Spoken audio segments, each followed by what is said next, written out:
Welcome to another episode of the Go With John Show. We are here today with Soraya Tamaddon, and we are going to talk about interior design and staging. So welcome. Thank you for coming in, Soraya. Well, thank you, John, for having me. This is a great day for me to be part of your great podcast. Well, thank you very much. Well, we're so happy you took time to come in. So tell us a little bit about who you are and what you do. Well, like you said, my name is Soraya. I'm an interior designer. My business, I started it about 5 years ago here in Virginia. But before that, for over 20 years, I had my business in Orlando, Florida. Okay. Yeah, so my business now is just helps residential design, and I work with realtors for staging. Gotcha. So what made you decide to move to Northern Virginia from Orlando?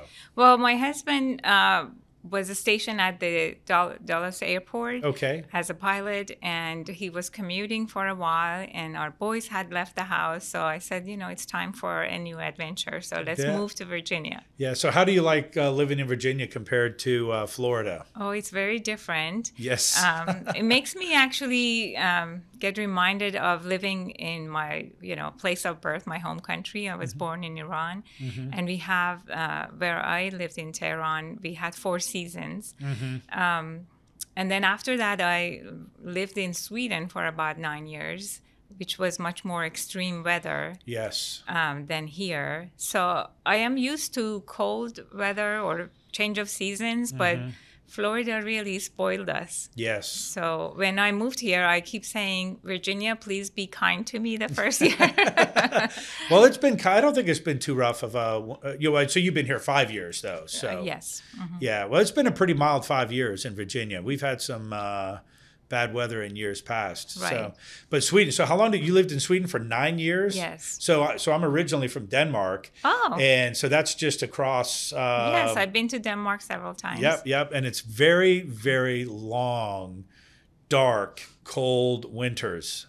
I don't know where in Sweden you were, but I remember the sun in the middle of the winter, the shortest day of the year, the sun would come up at like 10:30, 11 o'clock, and by 3:30 in the afternoon, it was pitch black already. That's right. That's where I lived in south of Sweden, and then I lived in Gothenburg, and then in Stockholm. So, wow. But I visited my friend in north of Sweden, which is 6 months dark and 6 months light, and it was an amazing experience. I don't want to experience that amazing experience. No. Good. So how did you get into interior design? What drew you into that? So you've been around the world. You've seen a lot of things, and you've seen a lot of architecture, but what drew you into interior design? Well, when we moved to U.S. the second time in 1997, we started our own business. And it kind of grew from a little push cart to become a store, and then to 6 stores. We had stores in all the malls. And at one point, when we added furniture to our assortment, people would come in and ask me about scale and placement and all of these, specific things. And I told my husband, I don't want to give them my opinion. I need to go to school for interior design. Right. So I went to interior design school and loved every second of it. Where did you go? I went to Seminole State College in Orlando. Okay. And so we had 2 little boys, full-time business, and then I started full-time school. So, wow. But I loved it so much that it was like a release from work for me. Right. Yeah. So. Right. Yeah. So now you're in Virginia. So what's the name of your company? Design and Staging Group. Okay. And you're based out of Leesburg. Leesburg. Okay. Correct. So tell me what comes to mind when you meet a new client? What do you tell a new client when somebody comes to you and they want to have an interior decorating experience?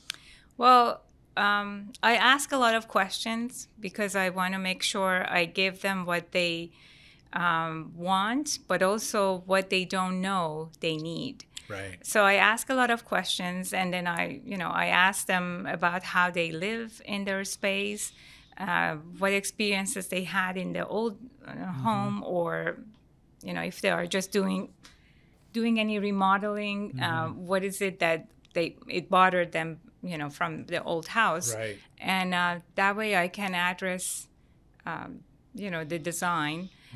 So I always tell them that this is going to be a joyful experience. I want you to be excited and not nervous, because if you are nervous, it means I didn't do my job of explaining things. Right. So I want them to be excited. So it's basically addressing needs and finding solutions. Do you find it difficult sometimes to get alignment with what your customer wants? So for example, when I meet with customers, they tell me what they want in a floor plan, right? And a floor plan is really very black and white, right? We want the living room here, we want the dining room there, and then we bring our expertise to the plan, and we help them avoid making design errors. But I would imagine it's very difficult when you're talking about interior designs. Do most of your folks, do they have some sort of a concept they want to try to achieve, or are they asking you, hey, just show me, what do you think I should do?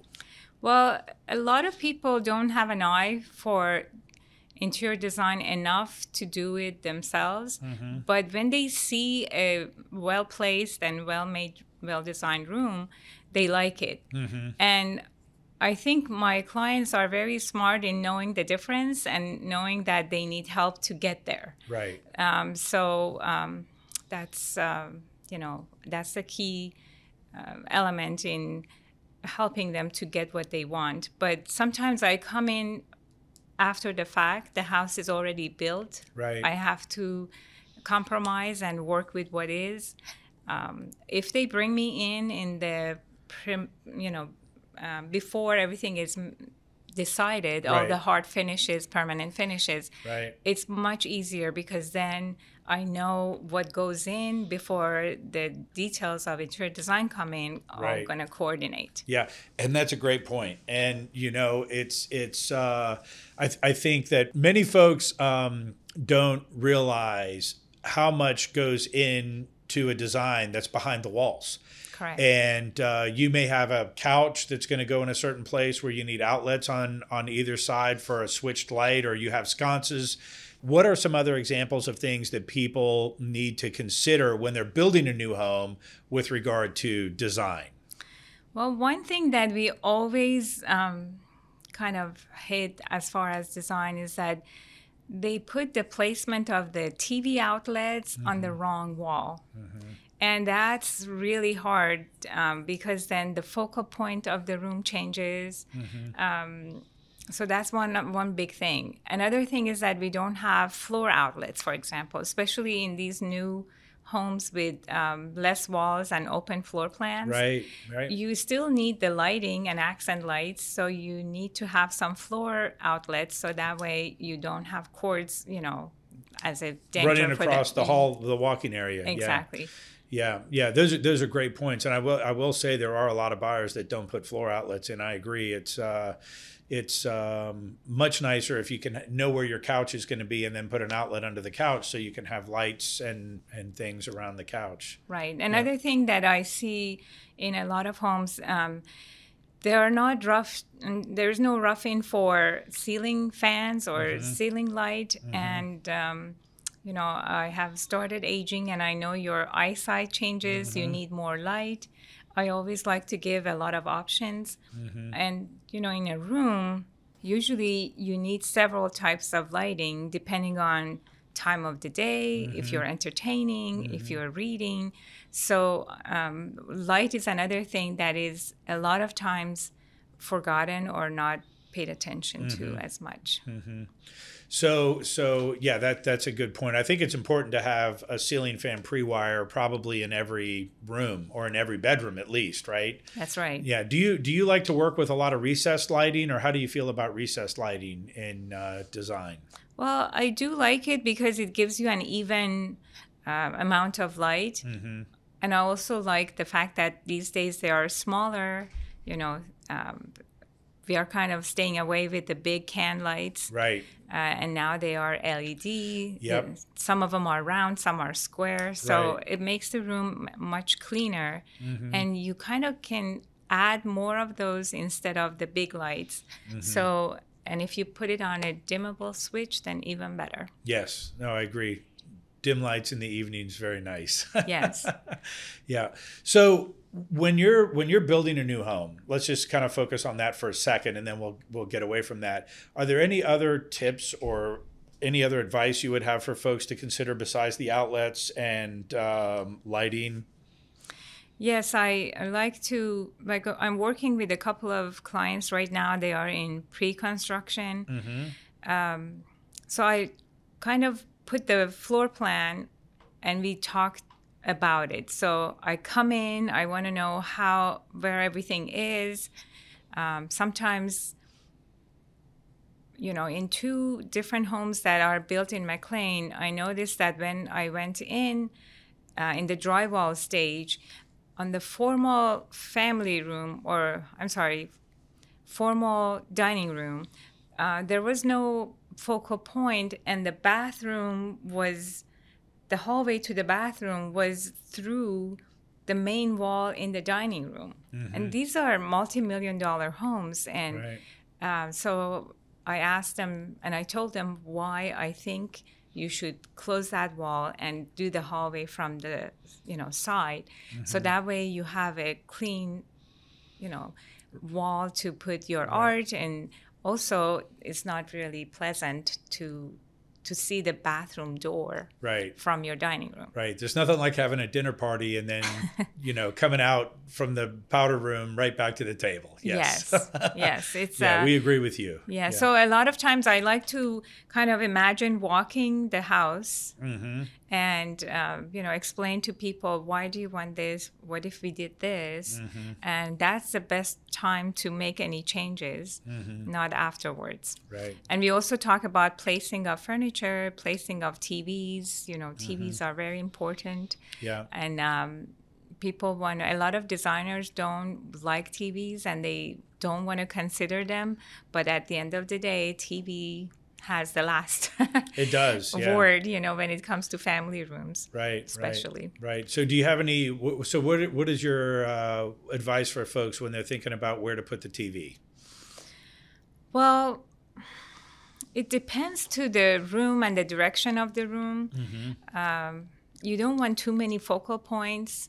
One thing that has improved the look of a family room, for example, with the fireplace, is that the new fireplaces are kind of sleek and more modern, and that allows the TV to come down a little bit. Right. So that way you don't have a focal point for fireplace and another focal point for the TV. Mm-hmm. So it's really different. And also the type of seating people choose in front of TV can help with the adjustment of height of the TV. Yeah, that was a real problem 10 years ago, maybe a little more, when you had the fireplace, you had the mantle, and then you had everybody wanting the TV above the mantle, and then you sit down to watch TV and you're looking up, and after an hour you've got a crick in your neck. Exactly. Yeah. Or you kind of lounge down and then your back hurts. Yeah. So good. Mm-hmm. Good. So how much work do you do with new construction? Do you do a lot of new construction, or is the main focus of your business existing homes? It's probably 30-40% new construction, and the rest is existing homes. Mm-hmm. When it is a new construction, the realtor is the key person for me, because they know the customer by that time. Right. And if the customer expresses a need for interior design, mm-hmm. that's when they kind of introduce me to them. Mm-hmm. But in a new home, there are like the element of light and controlling the light for privacy and mm-hmm. protecting your furniture, and all of that comes before everything else, mm-hmm. especially these days with the number of windows in every room. Yep. People don't realize that it won't be easy to live without window treatments. Right. So that's one thing, the first thing that we address when we go to new construction. Mm-hmm. Window treatments. Something. Yeah, you can spend a lot of money on window treatments. Yes, people are excited about the number of windows, and when I add up all the, screens and blinds that needs to go in, they are shocked how expensive it can get. Yeah, I've been there. I've been shocked. Yes. Yeah. So when you go into a new home design, do you try to put a budget together for everything that you're going to do, or do you kind of piecemeal it out? Is there like a pre-construction stage? Are you working on window treatments when you're first meeting them to work on are you starting with the end in mind, I guess is my question. Of course, I start with the end in mind, but then I ask the clients what their budget is. Mm-hmm. A lot of times people are afraid of giving you a budget. Right. I deal with that every day. Yes. I ask that question first, what your budget is. And then the second thing I say is that it's not that I want to use all your budget. I just want to know what direction I should go. Right. Because there are, I can get furniture for you for, a sofa can be $800 and a sofa can be $15,000. Right. So your budget tells me the direction I have to take to finish this design. It's a good starting point. It's a very good starting point, but also for me it's very, very important because my goal is to stretch their dollar as much as possible. Right. Interior design, a lot of people think that it's only about furniture, but furniture is one part, but I can say half of it is the layers you create in the window treatments, drapery, accessories, art, rugs. Yes, all of that. And so I just want them to know that we have to work with their budget to create the layers for finished look. Yeah, it's always the budget conversation, I think, is always difficult in every industry. Yes. Yeah.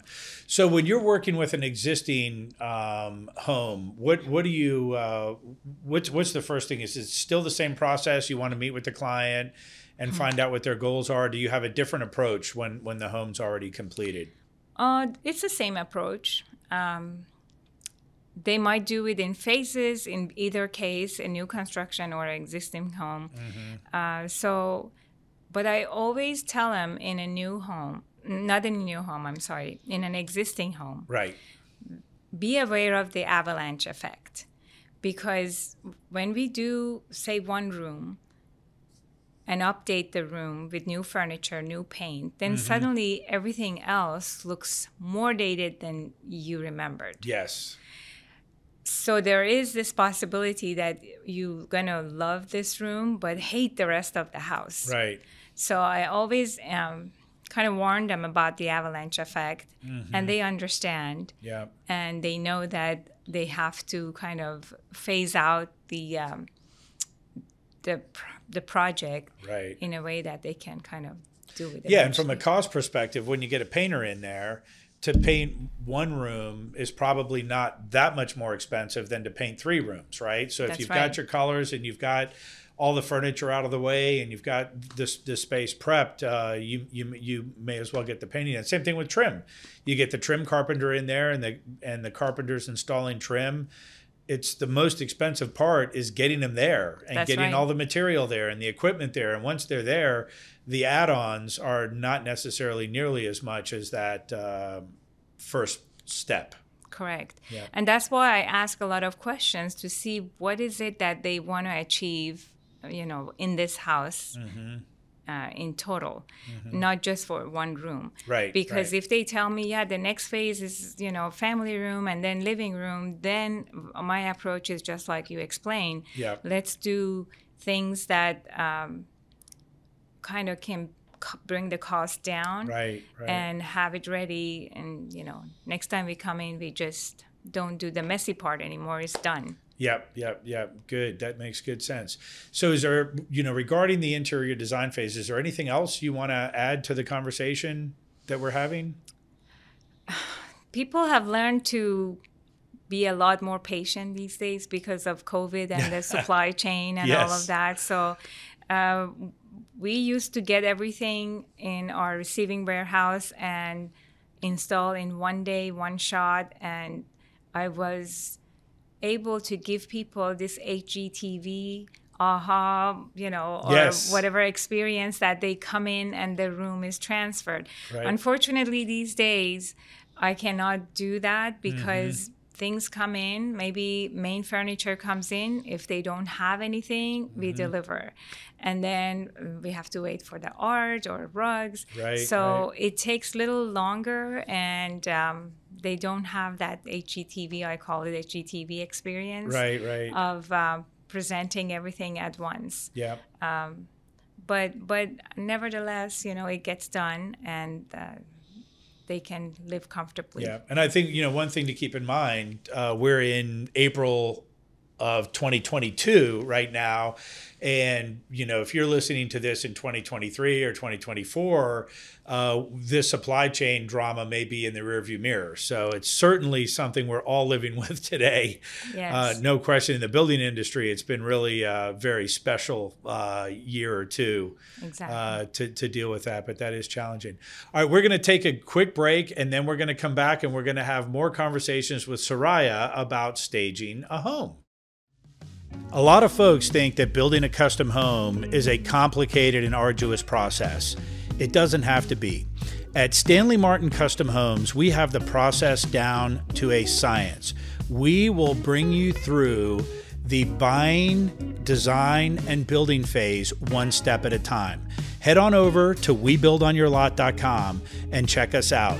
Reach out to us if you want to get started on the path to your very own Stanley Martin custom home.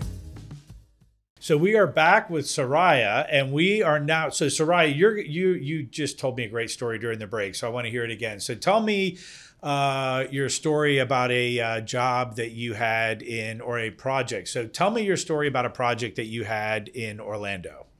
Well, I have been working with this lady, a client of mine, now a friend, on her project on her house, family room, dining room.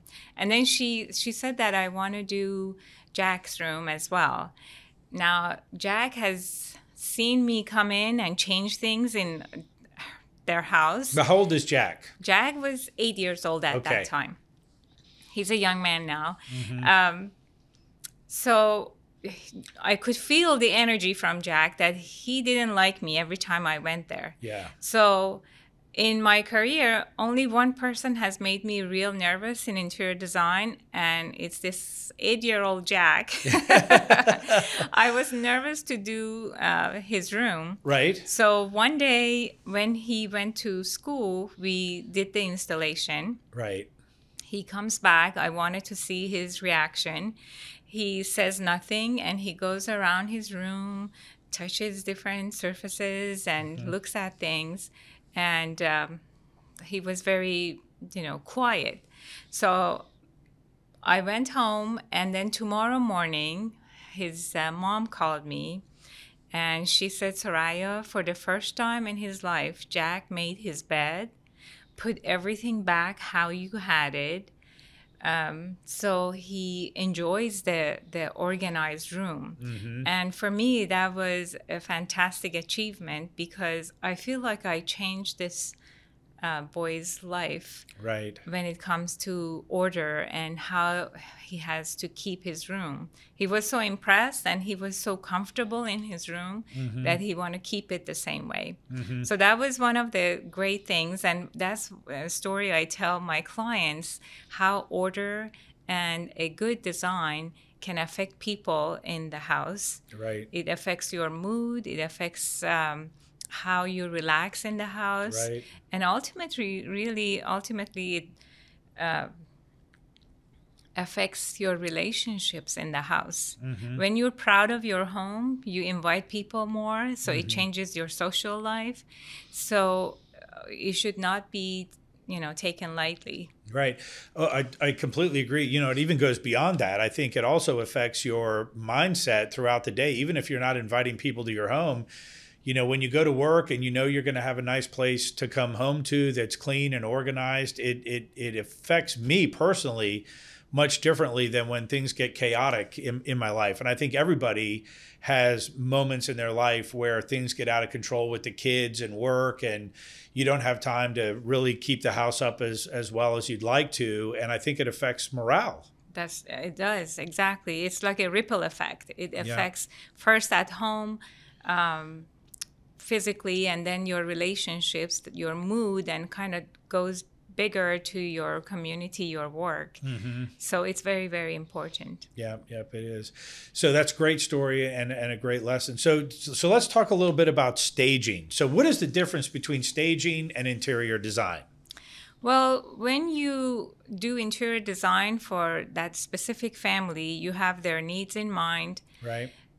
Maybe another family comes in and doesn't like it at all, but that's how they want it. That's their style. That's their preferred color and placement of stuff. Right. But when you stage a house, you want it to be appealing to a bigger, audience and a variety of people. So you have to keep it neutral. Right. You have to keep it interesting. And also you have to leave some space in the room for them to maybe bring their own furniture. Right. So if I stage for, say, a family room or a living room, I don't want to put too many furniture in there, because what if they have a piano that they want to bring? Right. So I want them to say, oh, I can put a sofa there and a table, but also I have room to bring my piano in. So for staging, you have to be mindful of scale and not bring too much furniture. Give them ideas, little hints, and kind of encourage them to imagine themselves in the space. Right. So do you normally, when you're staging a home, are they furnished homes already, or are they normally vacant homes? Both. Both? Yes, both. And then sometimes when I go to the staging consultation and I see good furniture that I can work with, I kind of mark the furniture that I want them to keep in the house, and then take everything else. So then you put it in storage, or? Yeah, so they put the furniture that we don't want to use in staging, either take it to the new house if it's ready, or put it in storage. And then I work with the furniture that is in the house. A lot of times I bring more to kind of update their furniture, because that way we save them some money. Right. But some other times I cannot use that, or people need all their furniture in the new house, and I bring in all the furniture. So do you have furniture in storage? Do you have your own furniture that you own, or do you normally rent it for different styles of homes? I used to have all the furniture myself when we were in Orlando, because our operation was a lot bigger. Yeah. Here, I try to keep the accessories, some smaller furniture, and then rent the bigger items. Right. That's good. And then what do the folks do with their furniture that you're moving out of the house? Do they put it in the garage? Do they put it in storage? What do you typically see folks do? Before the staging, you mean? Yeah. If you're bringing in your furniture to supplement some of the existing furniture. So if you go to a customer and the furniture isn't right for staging, what normally happens with their furniture? Right now, actually, before here, I came from a staging project. We're going to stage it on Monday. They took everything that I couldn't use. They had movers to come and take it to their new house. Oh, gotcha. Yeah, that makes sense. So they were lucky. They had somewhere to go with it. Yeah. Yes, and then some people put it in storage. But when I'm in client's house, I ask them, okay, what is your home, the new home looking like? Right. Because some things is better not to take, or, and that's actually one of my services, that I try to help you to take only what works in the new house. So you don't waste money on moving it, storing it. So that's why I ask a lot of questions. Yes, no, it's important. So yeah, you got to seek first to understand. Yes, yep, so then exactly. You know what to do. Yep. So what else goes on with staging? Is there anything else we need to know about staging a home that you want to share with us? I always talk to people about depersonalization. Very important. I agree. Very important. Yeah. So what does that mean? In Virginia, we have a melting pot. We have people from different countries with different backgrounds, different beliefs and religion. And in Orlando as well. Exactly. So I'm used to that part. Yeah. So I have to be very, very delicate and polite about asking people to depersonalize. Right. But it's for the benefit of them. The sale. Selling their property faster for more money. Yep. And you never know. I had a buyer years and years and years ago, 15 years ago, and I was showing homes, and I had a buyer, and we walked into a basement, and there was sports memorabilia all over the basement for this one particular, I can't even remember what team it was. But the Mr. Buyer, the husband, he said, "Oh, no, there's no way I could ever live in this house if this guy's the fan of this football team." And we left, and that was it. And, I learned it firsthand a long time ago, that you never know what you can have in your house that can turn off a potential buyer. Exactly. Yeah. And my job is to, in that initial consultation, find them, pinpoint them, and explain that we need to take these down or not display them. So that way, you don't lose a potential buyer. Yeah. That's exactly right. That's exactly right. So is there anything else you want to add to our conversation today? I feel like I want people to think about interior design as a necessity and not as a luxury.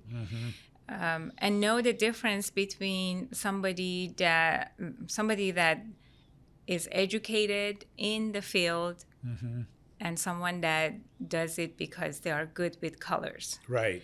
Because as an interior designer in design school, you learn so much more than just the aesthetics. You learn about public safety. You learn about building codes. Right. You learn about fire codes. All of this makes a huge difference.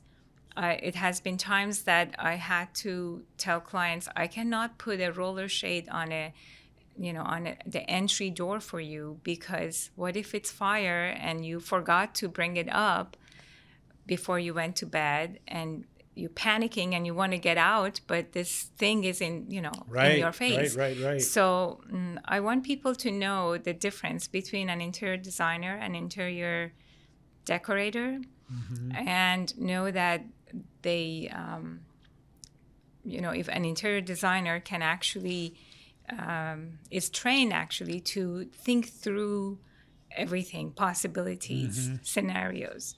Yeah, so you're trained to think through all the things that your average person wouldn't even know to think about. Right. And that's what a true professional does. Yeah. That's right. And we talk about that a lot on our podcast in general, because we have, professionals in the real estate industry. You can have a civil engineer who is really very well trained and very good at what they do, who's going to uncover all the nuances with building a home. And you can have another civil engineer who's just going through the motions and kind of doing what they have to do to get the job done. And the latter will miss something important. So I think that's a really good point that you bring up. So yes, because these days I see that a lot of young designers are very ambitious, and they are so good in social media, so they put their name out, but they have absolutely no experience. Right. Or potentially no education. That's right. Yeah. And they actually suggest things that are not going to be sustainable for the homeowner. Yep. They don't know where to compromise. Yep. So all of that makes a huge difference. Yep. That's fantastic. So, Soraya, before we close, how do we get a hold of you if somebody wanted to reach you? You can reach me at my website, through my website, which is designandstaginggroup.com. My email address is really easy, soraya@designstaginggroup.com. And wonderful. I have my cell phone with me all the time, and that's the main way people reach me. Yeah. So do you have your cell phone number on the website? Yes. Okay, fantastic. Fantastic. So, Soraya, thank you so much for coming in today. We very much enjoyed your conversation. I hope you enjoyed spending a little time with us as well. Yes, thank you so much. This was a great experience. Good deal. So this wraps up another episode of the Go with John show. Go out there and build something extraordinary.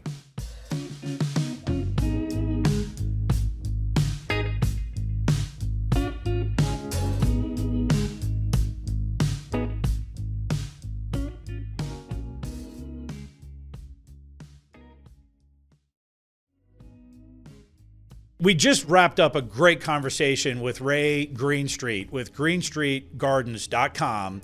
Take a listen to his episode. You're going to really hear how passionate he is about gardening. If you have questions about gardening, send it to inthedirt@greenstreetgrowers.com. If you want to visit his retail website, check him out at greenstreetgardens.com. Ray Greenstreet. Great story, great product, 3 locations, 1 in Maryland, 2 in Virginia. You can find them online. When you get in touch with them over there at Green Street, let them know that you heard them here on the Go with John show.